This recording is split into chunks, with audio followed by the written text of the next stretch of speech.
आगे बढ़ाओ यार।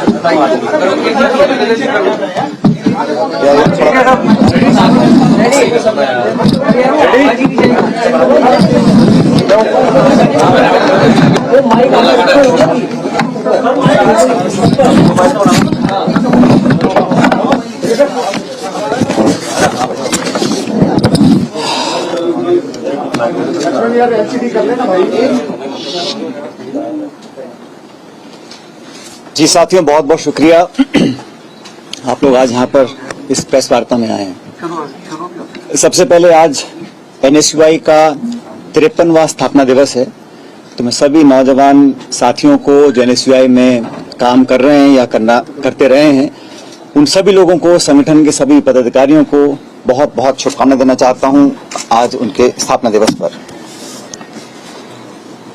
दोस्तों, आप सब जानते हैं 2013 दिसंबर में कांग्रेस पार्टी की सरकार थी और हम चुनाव हार गए थे। उसके पश्चात कांग्रेस अध्यक्ष ने, राहुल जी ने, कांग्रेस पार्टी ने मुझको कांग्रेस पार्टी का अध्यक्ष बनाया था और अध्यक्ष बनने के बाद पूरे 5 साल का कार्यकाल मेरा रहा। इस कार्यकाल में सरकार वसुंधरा जी की थी और 163 के बहुमत के साथ एक मजबूत सरकार राजस्थान में बनी थी। उस सरकार का लगातार हम लोगों ने विरोध किया नीतियों के आधार पर, लेकिन सबसे प्रमुख प्रहार जो उसकी सरकार की विश्वसनीयता पर रहा वो वसुंधरा जी की सरकार में हुए भ्रष्टाचार पर था। हम लोगों ने लगातार एक जिम्मेदार विपक्ष की भूमिका निभाई और जो जो भ्रष्टाचार के प्रकरण सामने आए उसको हमने उजागर किया, जनता तक लेकर गए और मुझे लगा कि हमारी बात को कांग्रेस के कार्यकर्ताओं की, हम नेताओं की जो आवाज थी, जो बात थी, जो तथ्य थे, जो प्रमाण थे, उनको जनता ने स्वीकार किया। यही कारण था कि 5 साल की सरकार के बाद जब चुनाव हुए तो जनता ने हमारे बातों पर विश्वास किया और 163 से वो 70-71 पर आकर रुक गए थे। इस पूरे कार्यकाल में जो आरोप लगे वसुंधरा जी की सरकार पर, वो आरोप हम सब लोगों ने मिलकर लगाए, कांग्रेस पार्टी के नेताओं ने, मैंने अध्यक्ष के नाते और तमाम सभी नेताओं ने। और हमने ये जनता से वादा किया था कि भाजपा के और वसुंधरा जी के कार्यकाल में जो जो करप्शन के इश्यूज सामने आए हैं उसका हम प्रभावशाली तरीके से, निष्पक्ष तरीके से जांच करवाएंगे और दोषियों को सजा देंगे। मैंने कभी भी प्रतिशोध की भावना के साथ या द्वेषपूर्ण भावना के साथ कार्रवाई करने पर ना कभी मैं पहले सहमत था, ना आज सहमत हूं। लेकिन ये बात भी सच है कि विपक्ष में रहते हुए हमारी जो विश्वसनीयता थी वो तभी कायम रह सकती है जब हम अपनी बात पर खरा उतरें।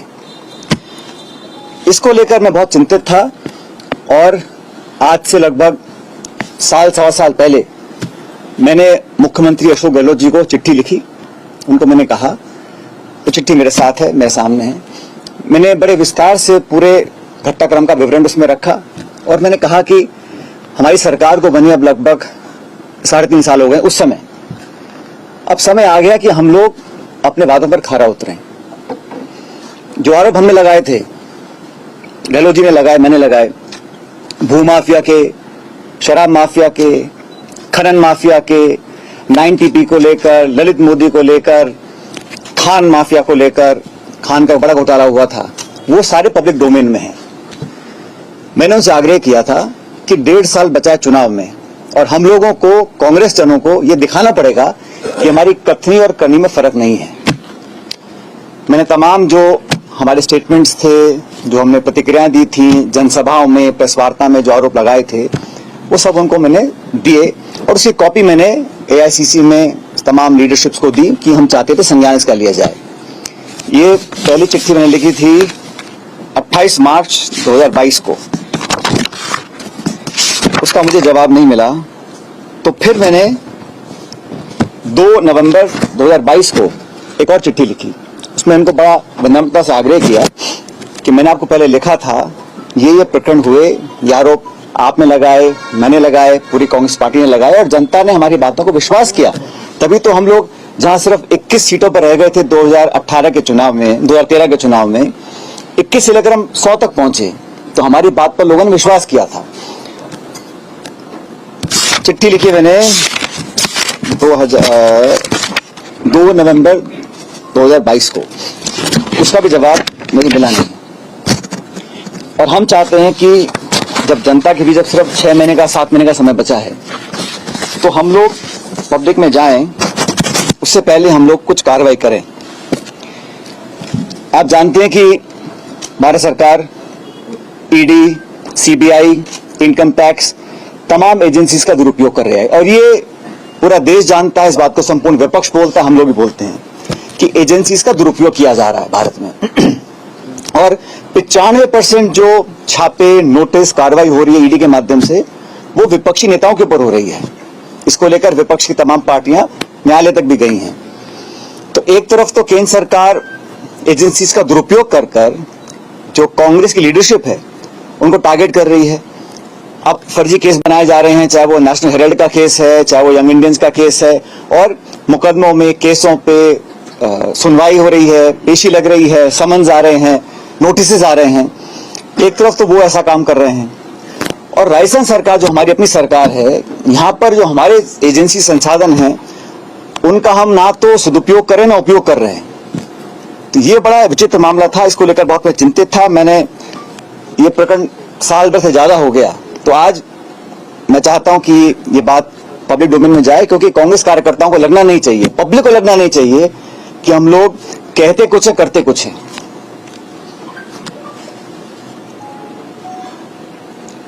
हमारे विरोधी इस भ्रम को फैलाने की भी कोशिश कर सकते हैं कि कहीं कोई मिलीभगत तो नहीं है, क्योंकि कांग्रेस के पिछले कार्यकाल में भी जब हमने 22,000 करोड़ का घोटाले का आरोप लगाया था, तो उस समय कांग्रेस सरकार ने भी एक माथुर आयोग का गठन किया था। लेकिन न्यायालय ने कहा कि जो गठन हुआ है आयोग का, वो प्रॉपर तरीके से नहीं किया गया, उसमें कोई लीगल कमियां रह गई थी और उसको खारिज कर दिया। तो ये भ्रम भी फैलाया जा सकता है विरोधियों के माध्यम से। हमारे विरोधी बोल सकते हैं कि भाई ये तो मिलीभगत यहां पर हो रही है। और वसुंधरा जी का कार्यकाल हम सब ने पब्लिकली कहा कि राजस्थान सरकार का सबसे भ्रष्ट कार्यकाल था और तमाम प्रकरण सामने आए, उसकी लिस्ट मैं आप लोगों को अभी देता हूं। तो इस धारणा को तोड़ना, प्रभावी तरीके से तोड़ना कि कहीं ऊपरी मिलीभगत तो नहीं थी, बहुत जरूरी हो गया, क्योंकि चुनाव में अब सिर्फ 6-7 महीने का समय रह गया है।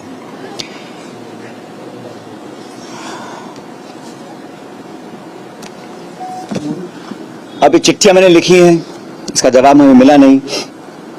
और जैसा कि आप जानते हैं कि जब ये खान घोटाला हुआ था, 45,000 करोड़ रुपए का आरोप हमने लगाया था सरकार के ऊपर, और हमने मांग की थी कि इस घोटाले की जांच सीबीआई से की जाए।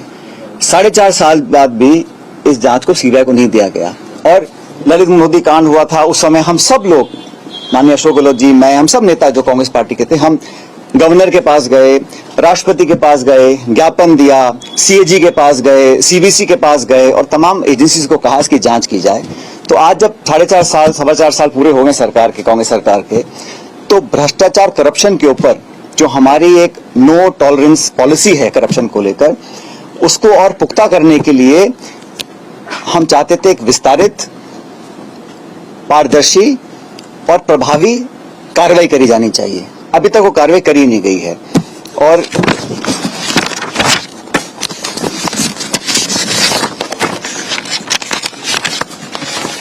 ये 2 चिट्ठियां हैं जो मैंने लिखी थी गहलोत जी को 2022 में, मार्च में और नवंबर के अंदर। इसकी कॉपी मैं आपको दूंगा। लेकिन साथ ही साथ ये जो मैं कह रहा हूं, ये सब हम एक छोटा सा वीडियो हमारे पास है जो इकट्ठा किया था, जो पब्लिक डोमेन में हमने बातें करी थी। मैं चाहता हूं उसको आप जरा प्ले करना एक मिनट।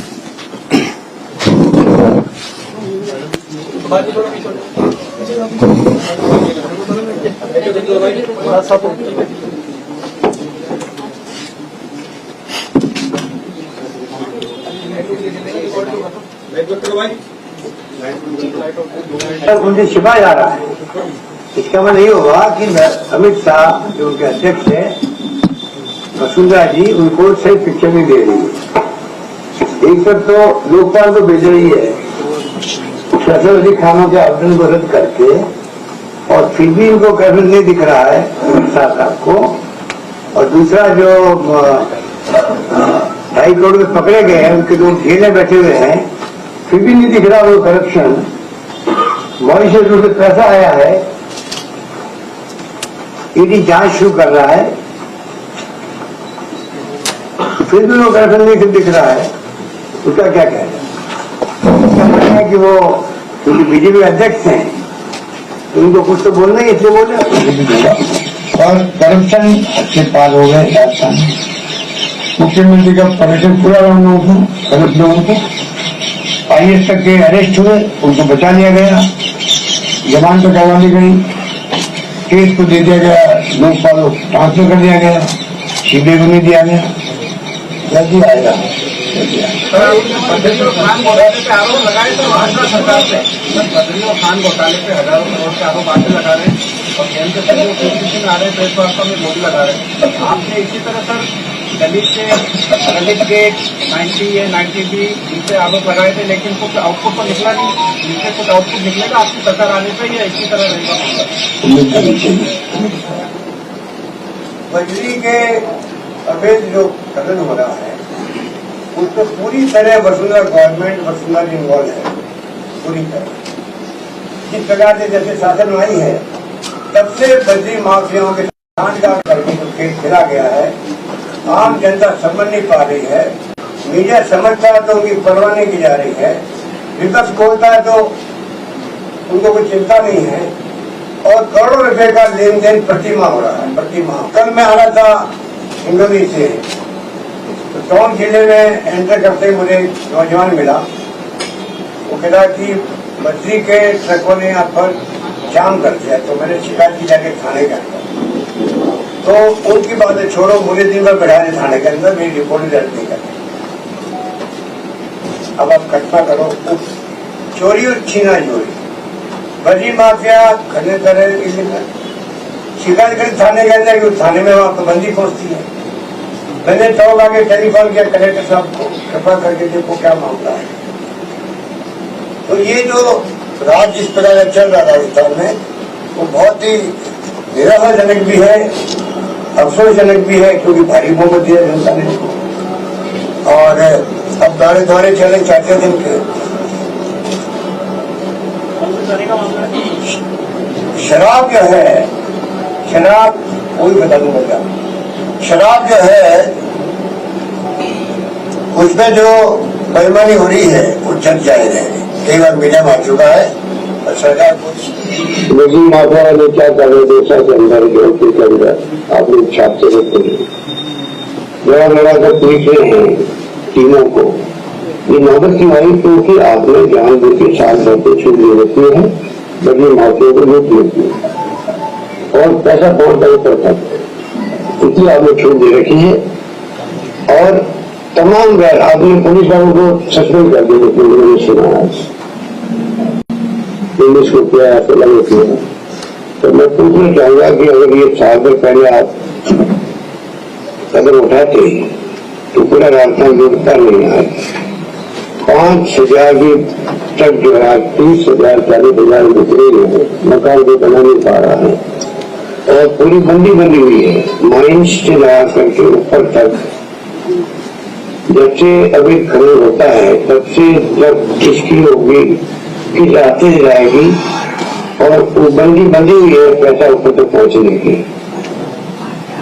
ये आपने क्यों होने दिया? इसका जवाब जनता को देना चाहिए। मुख्य चारों ओर हाकर मचा बजरी माफियाओं ने, आप कल्पना करो कितना बड़ा वसुंधरा जी के संगठन में जो बजरी माफिया पंपर राजस्थान के अंदर नीचे से ऊपर तक पहुंच रहा है। करोड़ों रुपए कोई तरह खर्च होगा चुनाव के नाम तो पूछो, बजरी माफिया अलग, शराब माफिया अलग, बना दी माफिया अलग। ये जो हालात ये है, इससे लोग सब समझ गए हैं कि आपकी चाल सही तो चेहरा ठीक नहीं है, आपकी चाल सही तो चेहरा ठीक नहीं है, लंबी कहानी है। और 5 करोड़ रुपए प्रति माह बची माँ के किसको दे रहे थे, ये आपकी जांच करते हैं।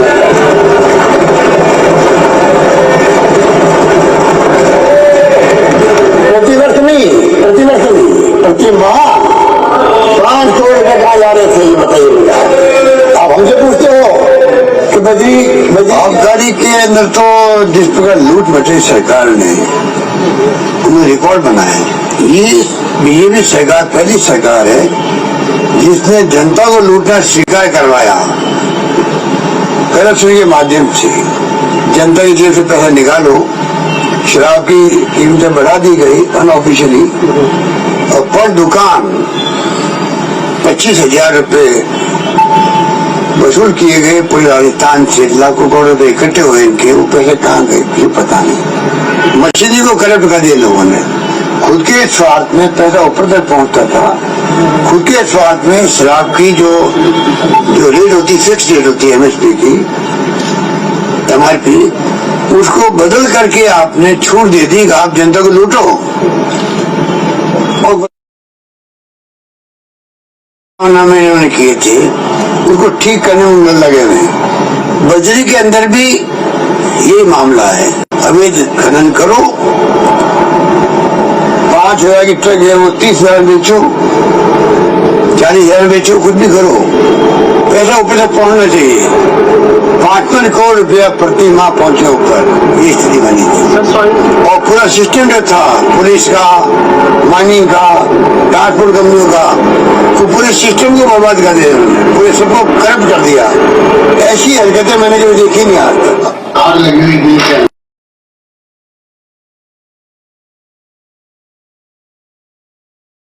पैसा आया, पैसा गया कैसे, बार कितना गया होगा, यहाँ के विषय यही होना चाहिए कितना करोड़ों अरबों में रुपया गया है जो 5 साल की लूट मचेगी उस वक्त में।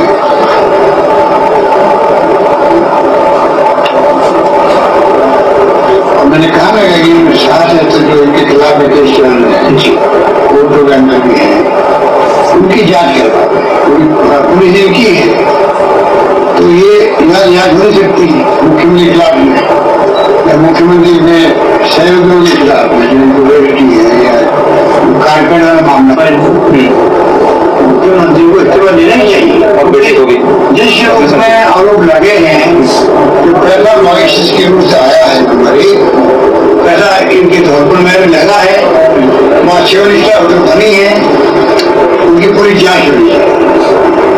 पैसा कितना लगा है, कहाँ से आया, कैसे लगा, जांच होनी चाहिए। इसमें बात जो आई थी केंद्र और इन्होंने जो आजादी के बाद में पहली गवर्नमेंट की मुख्यमंत्री है देश के अंदर, पहला नागरिक होगा जो किसी दूसरे मुल्क के सरकार को ये कहे कि मेरे मुल्क के लोगों को मालूम नहीं पड़ना चाहिए कि मैं क्या आपको एविडेंस दे रही हूँ।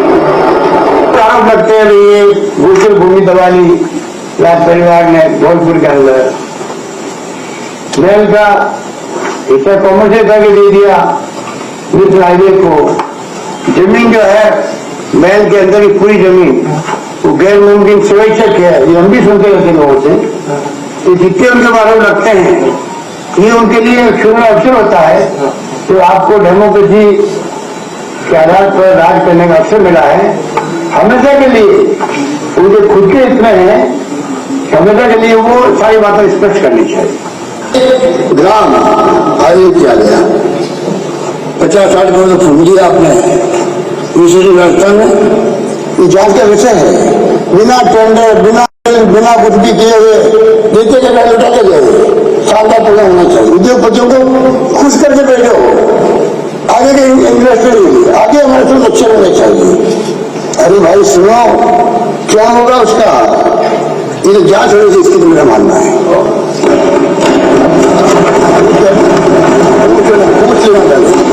पूछ लेना भैया। एग्रीगेट आयोजन 67 करोड़ रुपए खर्च कर दिए। एमओयू होने 6,000 करोड़ आया, कितना 631 करोड़ रुपए, 631 करोड़। और पहले कितना खर्च हुआ, 67 करोड़ रुपए खर्च कर दिए। बड़े बड़े आयोजन किए गए। जो हमारी योजना थी उसको कमजोर करना ही इनकी गलती थी। भामाशाह योजना लाने नहीं चाहिए थी, क्योंकि हमने जब स्कीम लागू की थी हमने इसको स्टडी किया था आंध्र प्रदेश के अंदर। आंध्र प्रदेश में ऐसी स्कीम चल रही थी भामाशाह की तरह, और उसमें करप्शन बहुत बड़ी लेवल का था। पता पड़ता ही नहीं कौन सा इलाज कौन करवा रहा है, कहाँ करवा रहा है, फिर उसके बिल पेश करो, तो उसमें डिफिकल्टी आ रही थी करप्शन की। इन्होंने अपनी जिद को पूरा करने के लिए हमारी योजना, क्योंकि हमारे वक्त में लागू की, जैसे मैंने कहा, इन्होंने हर हमारी योजनाओं को नाम बदलना या काम बदलना, कमजोर करना, यही काम किया 5 साल थे। इसलिए इस योजना को लेके आए। भामाशाह कार्ड पे जो है करोड़ों रुपए खर्च कर दिए, वो जांच का विषय है, वो जांच का विषय वो भी है अपने आप के अंदर। क्यों बनाया कार्ड? आधार कार्ड था, क्यों बनाया गया? तो ये शुरू से ही करप्शन की भेंट चढ़ चुकी है। मैं तो पहले कह ही रहा था, अब आप नई बात बता रहे हो कि जो 106 करोड़ रुपए बकाया इसके है, उन्होंने पॉलिसी खत्म कर दी है। पॉलिसी मान लो वापस पेमेंट कर देंगे, वापस शुरू भी हो जाएगी, तो अल्टीमेटली इसमें बहुत भयंकर करप्शन होता है और करप्शन को रोक नहीं पाता है। तो बहुत अनफॉर्चुनेट इनके फैसले बड़े घोटाले हो रहे हैं और प्रधानमंत्री चुप बैठे रहे। व्यापक घोटाला अलग हो गया, रमन सिंह की गवाह अलग घोटाला चल रहा है, यहाँ का खुला खाता है मॉइस्चर रूट से। तो मैंने कहा वसुंधरा मॉडल जो बना है देश के अंदर, इसको या तो अपनाना चाहिए केंद्र सरकार को। जिस रूप में पैसा आया है चेक से, 10 रुपए का शेयर लगभग 1 लाख में बिका है, ये मॉडल नया मॉडल है। सब्सिडी कंपनी इंडिया की कैपिटल्स कंपनी जो है, उससे जो हमने पूरी रिफाइनरी का बैलेंस बनाया था, उसकी बजाय प्राइवेट कंपनी को आपने 4 साल बर्बाद कर दिए और जब गुमराह कर रहा सत्य बोल करके 40,000 करोड़ बचा दिए। कोई प्राइवेट फंड को देगा गवर्नमेंट से करने का, भारत सरकार की कंपनी को राजस्थान की कंपनी नहीं बनाई, कंपनी राजस्थान कंपनी उनके पीछे समझौता था, नहीं बना था राजस्थान और दिल्ली के बीच में है। तो किसी तरह दिया रहा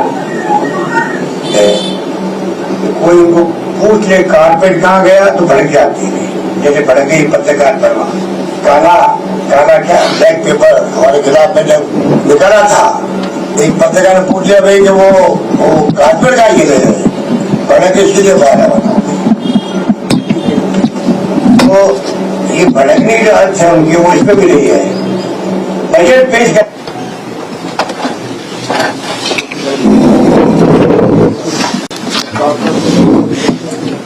अब साथी, ये जो करप्शन को लेकर गहलोत साहब ने जो बातें बोली हैं, इससे कहीं ज्यादा मैंने भी बोली थी और हमने मिलकर बोली थी। और मैं समझता हूं समय आ गया कि इस पर हम अपनी स्थिति स्पष्ट करें। और जैसे मैंने पहले कहा, हमारे विरोधी कई बार आरोप लगा सकते हैं कि क्या कोई मिलीभगत है या क्या मसला है कि हम बार बार सरकार बनाने के बावजूद भी, क्योंकि करप्शन ऐसा इशू है जो पब्लिक को छूता है। और हम जब दोबारा चुनाव में जाएंगे तो हमारी बात पर कोई इकबाल करे, इसलिए जरूरी है कि हम प्रभावी, पारदर्शी और समय सीमाएं निर्धारित, और साथियों अगर निष्पक्ष जांच में, क्योंकि करप्शन ऐसा इशू है जो पब्लिक को छूता है, और हम जब दोबारा चुनाव में जाएंगे तो हमारी बात पर कोई इकबाल करे, इसलिए जरूरी है कि हम प्रभावी, पारदर्शी और समय सीमाएं निर्धारित, और साथियों नहीं होगी तब तक कैसे लोग मान लेंगे हमारी बात को। अगली बार जब हम जाएंगे कि भाजपा के हमारे साथी वसुंधरा जी की सरकार में जो कांड घोटाले हुए थे वो सही थे या गलत थे, इसलिए मैंने तो चिट्ठियां लिखी और आज साल भर से ज्यादा हो गया। आज का प्रकरण नहीं है, क्योंकि मैं इस बात को लेकर बहुत लंबे समय से चिंतित था। तफ्तीश नहीं होगी तब तक कैसे लोग मान लेंगे हमारी बात को। अगली बार जब हम जाएंगे कि भाजपा के हमारे साथी वसुंधरा जी की सरकार में जो कांड घोटाले हुए थे वो सही थे या गलत थे, इसलिए मैंने तो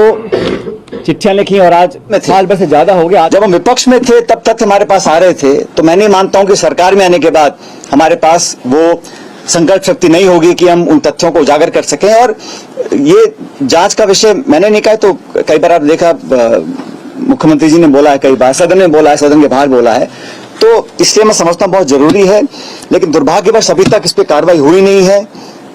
6-7 महीने में आचार संहिता लग जाएगी, इसलिए मैं ये आपसे आपके बीच साझा करना चाहता था। और साथियों, कई बार आप मुझसे सवाल पूछते हो और मैं जवाब देता हूं कि मैंने कांग्रेस लीडरशिप को राजस्थान के संदर्भ में कई सुझाव दिए हैं। मैंने कहा ना आप लोग कई बार, उनमें से एक सुझाव ये भी था कि पार्टी की साख बचाए रखने के लिए पार्टी के नेताओं द्वारा दिए गए आश्वासन और भाषण ऐसे ना लगे कि हम सिर्फ चुनावी रोटी सेकने के लिए झूठे मूठे आरोप लगाते हैं और सत्ता में आने के बाद हम सब भूल जाते हैं। तो ये सुझाव भी मैंने लीडरशिप को दिया था, लेकिन अभी तक इस पर कार्रवाई हुई नहीं है, ये हम सब जानते हैं। इसी को देखते हुए, क्योंकि 11 अप्रैल को महान समाज सुधारक लगभग 200 साल पहले जन्मे ज्योतिबा फूले जी की जयंती है, इसलिए मैं 11 अप्रैल को राजस्थान में शहीद स्मारक के ऊपर एक दिन का अनशन करूंगा, इस बात को दोबारा रखने के लिए कि करप्शन को लेकर हमारी सरकार जो कहती है हम कर दिखाएंगे। और एक दिन का अनशन 11 अप्रैल को मैं रखूंगा शहीद स्मारक पर। इस बारे में मैंने जिला प्रशासन को सूचित कर दिया है। अनशन करप्शन के खिलाफ कार्रवाई करने को रखा जाएगा। अब तक जो हम नहीं कर सके 4.25 साल में, उसको करने के लिए, ताकि मैं फिर कहना चाहता हूं, जनता जनार्दन है और हर पार्टी को अपनी बात पर विश्वास कायम कराने के लिए प्रमाण देना जरूरी है। तो इसलिए अपनी बात को लेकर मैं शहीद स्मारक पर 11 अप्रैल को ज्योतिबा फूले जी की जयंती है, उस दिन एक दिन का अनशन रखूंगा। क्या ये माना जाए, लेकिन आला कमान कोई कार्रवाई नहीं कर रही है, क्या ये माना जाए आला कमान और सीएम की भी मिली भगत है कहीं ना कहीं? मैंने तो कहा सरकार हमारी है, 4.25 साल हो गए हैं, मैंने बार बार चिट्ठियां लिखी हैं, प्रमाण दिए हैं, जो आपको आज देखने को मिला है ये सब मैंने बनाकर भेजा है, जो प्रेस में कटिंग्स आई हैं, जो मीडिया में हमने कहा है, पब्लिक मीटिंग्स में कहा है। और जब दोबारा हम जाएंगे चुनाव में और भाजपा पर आरोप लगाएंगे तो जनता पर विश्वास क्यों करेगी?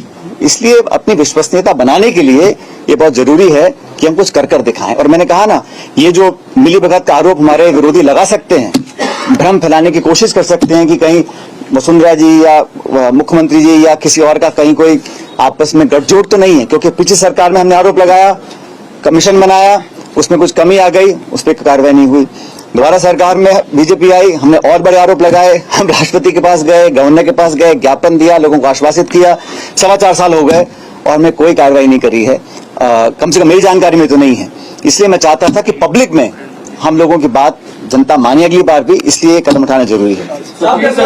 ये कांग्रेस जो राजस्थान मॉडल प्रमोट कर रही है, कि राजस्थान मॉडल के बारे में बात की जा रही है, क्या आपके अनुसार राजस्थान मॉडल वैसा नहीं है जैसा दिखाया जा रहा है? मैंने तो जो मुझे इशू लगा पब्लिक डोमेन में आना चाहिए, जिस इशू को लेकर मैं 5 साल में संघर्ष किया, और मैं जब अध्यक्ष था तब हम सब लोगों ने, ये ऐसा नहीं है कि किसी एक, मैंने तो अशोक जी से बहुत ज्यादा बोला है इस बारे में, हम सब ने बोला है, लेकिन सरकार जब बनी है तो पार्टी की सरकार बनी है।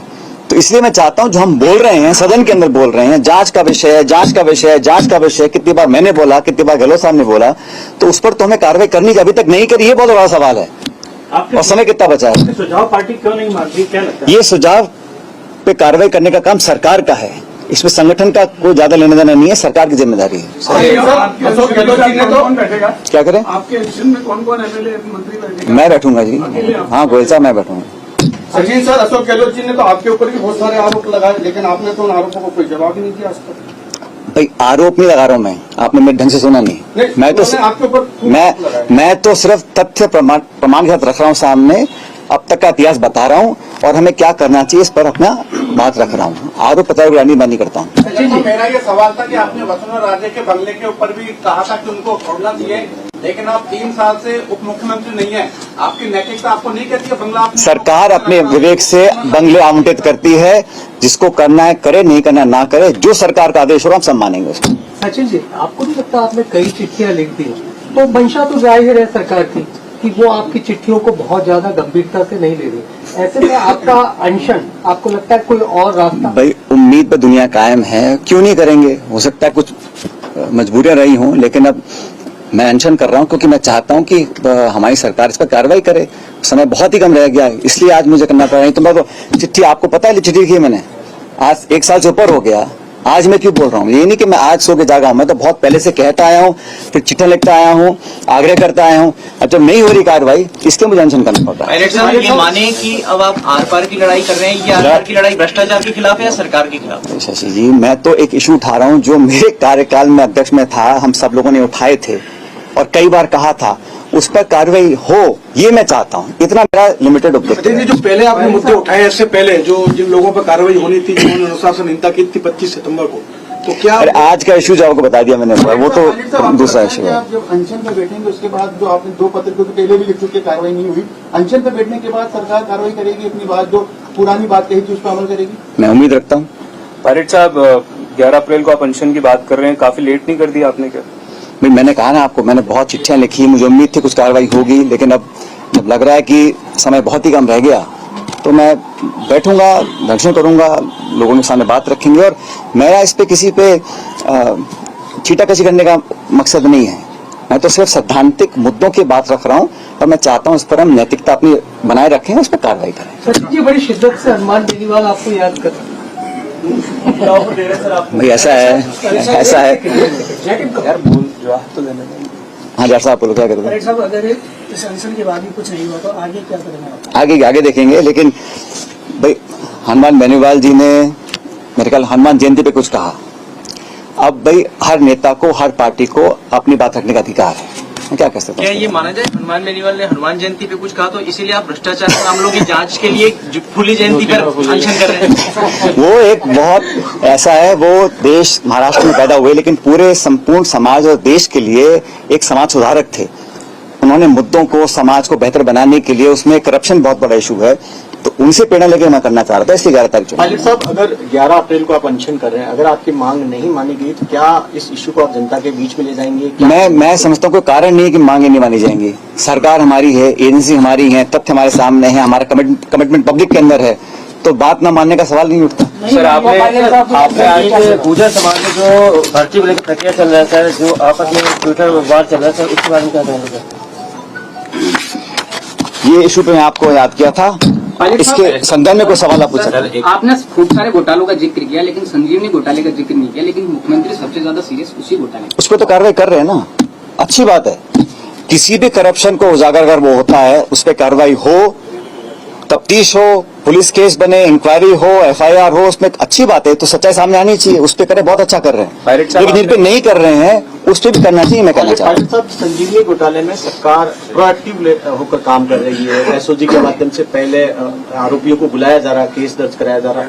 क्या आपको लगता है इस वाले मामले में भी सरकार प्रोएक्टिव होकर काम करे, अपनी तरफ से केस दर्ज करे?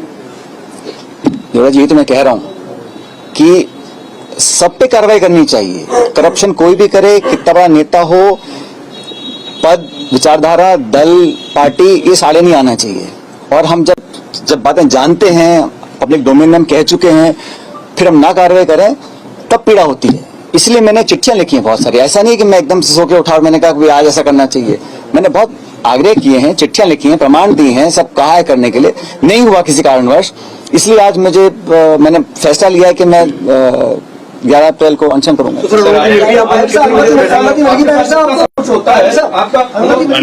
कितने बजे से बैठेंगे? 11 बजे से। टाइम टेबल एक दिन का अनशन कर रहा हूँ। मैंने सूचित कर दिया जिला प्रशासन को कि शहीद स्मारक पे 11 बजे बैठूंगा। आपके साथ कोई और भी विधायक? मैं तो अकेली बात कर रहा हूँ आप लोगों से। आपके साथ सब कुछ होता है, पिछले 4.5 सालों में बहुत कुछ हुआ है, आपका BP क्या नॉर्मल रहता है या? मेरा बिल्कुल नॉर्मल रहता है। हाँ, पायलट साहब, आपने बात कही कि आपने न केवल चिट्ठियां लिखी है मुख्यमंत्री अशोक गहलोत को, पर जो प्लान आपने आलाकमान के साथ डिस्कस किया था राजस्थान में कैसे सरकार वापस आए, उसमें भी आपने बात, मैंने एक तो खुलासा कर दिया, आपने बात कही थी। तो क्या आलाकमान की भूमिका पर भी आप सवाल? जी, मैंने आप मुझसे बार बार पूछते हैं, तो मैंने कहा कि कांग्रेस लीडरशिप को जो मैंने सुझाव दिए हैं प्रदेश के संदर्भ में, देखो अगर परिपाटी तोड़नी है तो कहीं ना कहीं ये भ्रम तोड़ना पड़ेगा कि यहाँ कहीं किसी की मिलीभगत भी है, क्योंकि 30 साल तक लगातार भाजपा कांग्रेस हो रहा है और हम सब बोलते हैं कि सरकार लाना जरूरी है इस बार, तभी लोकसभा चुनाव में हम लोग चुनौती दे पाएंगे एनडीए को। और ये राज्य बहुत महत्वपूर्ण है हमारे लिए, छत्तीसगढ़, मध्य प्रदेश, राजस्थान। तो यहाँ पर इस स्टेट को लेकर जो सुझाव मैंने दिए थे उनमें से एक सुझाव ये भी है, ये कहना चाह रहा हूँ आपको। आपने गलत जी को बता दिया, अब पता पड़ गया पेपर लीक पर भी हुआ और आंदोलन वीरांगनाओं का भी हुआ, लेकिन उनको बड़ी बड़ी घोषणाओं से ढक दिया गया। क्या आप मानते हैं कि आपका अनशन कारगर साबित होगा या उससे भी ढक दिया? भाई उम्मीद तो दुनिया कायम है, करता हूँ। पायलट साहब, चलिए आइए। कल की जो घटनाक्रम थी, तैयारी कर रही है। कल मशाल जुलूस में जो घटनाक्रम हुआ, बताया जा रहा है कि धक्का मुक्की और जो भी हुआ सब आपके पार्टी के ही विरोधियों ने आपके साथ कुछ गलत हैपनिंग, कुछ हैपनिंग हुई। अंगारे जाखोरा के साइया मार सके न कोई। बाढ़ में बड़ी घटना, सर बाद में बड़ी बाढ़ में आपने ट्वीट भी किया। Thank you.